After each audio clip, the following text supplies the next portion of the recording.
पर उसकी शादी की इच्छा अधूरी रह गई। वो आज भी अपनी दुल्हन ढूंढ रहा है। अगली रात आर्यन के दोस्तों ने उसे चुनौती दी।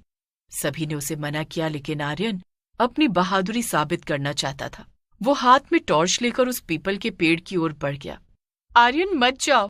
बड़े बूढ़े कहते हैं कि अगर मुंजिया ने तुम्हें देख लिया तो वो तुम्हारे कंधे पर बैठ जाएगा और कभी भी नहीं उतरेगा।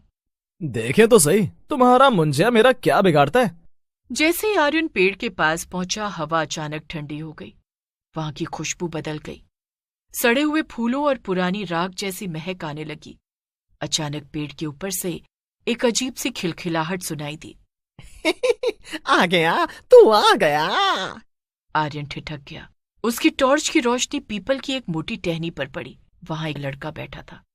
मुंजिया पेड़ से नीचे कूदा। क्या तुम मुझे अपनी बहन से मिलवाओगे? मुझे दुल्हन चाहिए, मुझे फेरे लेने हैं। तुम सच में हो? मैं सच में हूँ। मैं वो भूख हूँ जो मरती नहीं। मैं वो मंत्र हूँ जो अधूरा छूट गया। मुंजिया की आवाज अचानक भारी हो गई। आर्यन पीछे मुड़ा और जान बचाकर घर की ओर भागा। उसे ऐसा महसूस हो रहा था जैसे कोई अदृश्य शक्ति उसके गले को दबोच रही है। आर्यन घर के अंदर घुसा और दरवाजा पटक कर बंद कर दिया। क्या हुआ आर्यन? तुम्हारा चेहरा सफेद क्यों पड़ गया? वो है, उसने मुझसे सही के बारे में पूछा। तभी घर की छत पर जोर जोर से दौड़ने की आवाजें आने लगी। ऐसा लग रहा था जैसे कोई छोटा बच्चा पत्थर से छत को पीट रहा हो। सई की चीख सुनाई दी। आर्यन, बचाओ, कोई मुझे खींच रहा है। अंधेरे में मुंजिया की आकृति सई के पास खड़ी थी। वो सई का हाथ पकड़कर उसे पीपल के पेड़ की तरफ ले जाने की कोशिश कर रहा था। उसके चेहरे पर एक राक्षसी चमक थी। आज मेरा विवाह होगा। आज मुंजिया राजा बनेगा। काका साहिब ने तुरंत एक पुरानी पेटी से अभिमंत्रित राख यानी भस्म निकाली और मंत्र पढ़ते हुए मुंजिया पर फेंकी। ओम ह्रीम ह्रीम मुंजिया निवारय फट। ओम ह्रीम ह्रीम मुंजिया निवारय फट। राख लगते ही मुंजिया जोर से चीखा। उसकी आवाज में हजारों सालों की पीड़ा थी। वो धुएं की तरह गायब होने लगा, लेकिन जाते जाते आर्यन की आंखों में देखकर बोला, मैं वापस आऊंगा जब तक मेरी प्यास नहीं बुझेगी। इस घर का कोई पुरुष चैन से नहीं सोएगा। मुंजिया का आतंक अभी खत्म नहीं हुआ था। काका साहिब की भस्म ने उसे कुछ समय के लिए पीछे धकेल दिया था, लेकिन उसकी काली छाया अब आर्यन के खून में मिल चुकी थी। अगले दिन आर्यन को तेज बुखार चढ़ गया, लेकिन ये साधारण बुखार नहीं था। उसके शरीर का तापमान बर्फ की तरह ठंडा था, जबकि उसे लग रहा था जैसे उसके अंदर आग जल रही हो। काका साहब, आर्यन भाई कुछ बोल नहीं रहे। वो बस छत की तरफ देख रहे और अपने आप से बातें कर रहे हैं। काका साहिब ने आर्यन की चादर हटाई और उनके होश उड़ गए।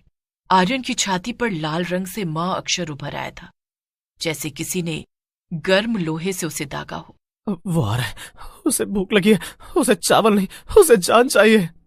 विनाश काले विपरीत बुद्धि। मुंजिया ने आर्यन को अपना वाहन बना लिया है।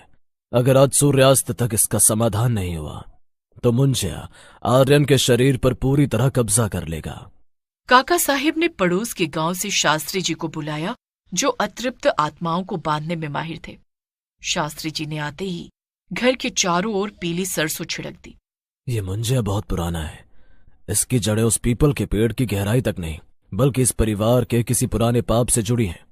काका साहब, सच बताइए, ये मुंजिया कौन है? ये मेरे परदादा का छोटा भाई था। 12 साल की उम्र में जनेऊ होने के बाद विवाह की जिद में उसने कुएं में छलांग लगा दी थी। तब से वो इसी घर की खुशियों का दुश्मन बना हो। शास्त्री जी ने तय किया कि मुंजिया को उसी पीपल के पेड़ के पास बुलाकर केलित करना होगा। आधी रात को आर्यन को जंजीरों से बांधकर उस पेड़ के नीचे ले जाया गया। आर्यन का शरीर अकड़ने लगा। उसकी आंखें पूरी तरह सफेद हो गईं। आर्यन, अपनी इच्छा शक्ति जगाओ। अगर तुमने हार मान ली तो वो कभी नहीं जाएगा। तभी पेड़ के पीछे से एक काली परछाई निकली। वो हूबहू आर्यन जैसी दिख रही थी, लेकिन उसका चेहरा आधा जला हुआ और डरावना था।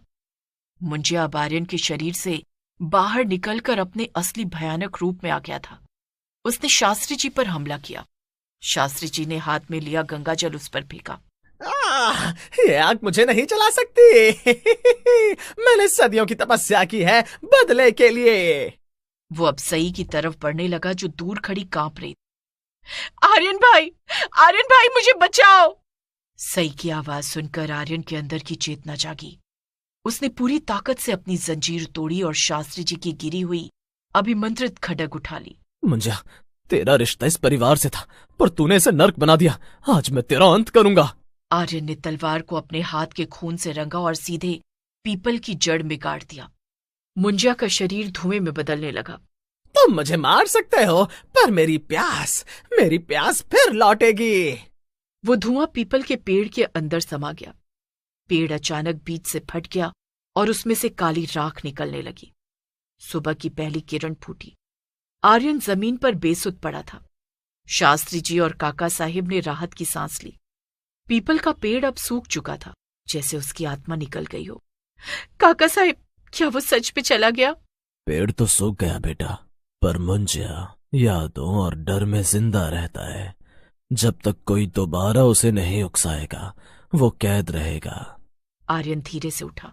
उसने अपने हाथ की तरफ देखा। वहां का काला निशान मिट चुका था। मुंजिया मरा नहीं था, उसने बस अपना ठिकाना बदल लिया था। मुंजिया की वो मुस्कान आर्यन के रोंगटे खड़े कर देने के लिए काफी थी। कहानी अब उस मोड़ पर पहुंच गई थी जहां डर और हकीकत के बीच की दीवार पूरी तरह टूट चुकी थी। पीपल का पेड़ सूख चुका था, लेकिन घर के अंदर का माहौल और भी भारी हो गया था। आर्यन अब पहले जैसा नहीं रहा। वो घंटों आईने के सामने खड़ा रहता और खुद से बातें करता। आर्यन भाई, आप आईने में देखकर किसे हाँ कह रहे हैं? वहां तो कोई नहीं है। वो मुझसे पूछ रहा है सही कि क्या मुझे उसकी शादी का न्योता मिला। वो कह रहा है कि असली खेल तो अब शुरू होगा।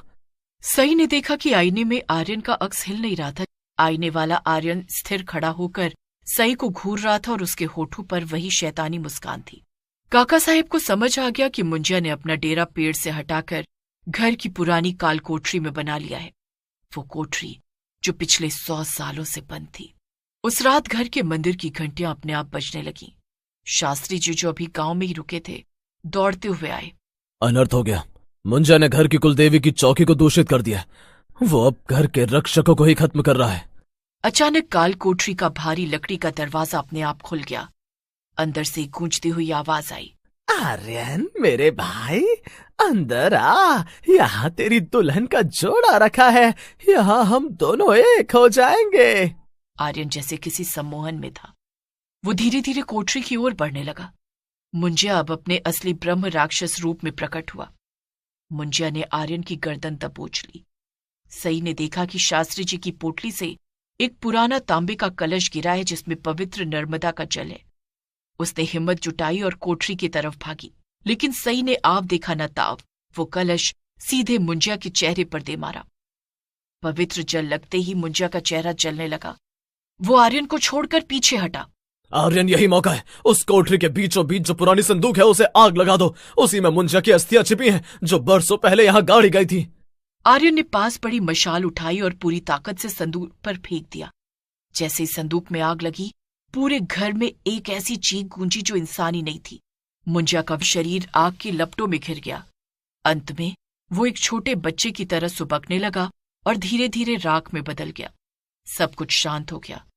काल कोठरी अब केवल एक पुरानी धूल भरी कमरा रह गया था। आर्यन जमीन पर गिर पड़ा।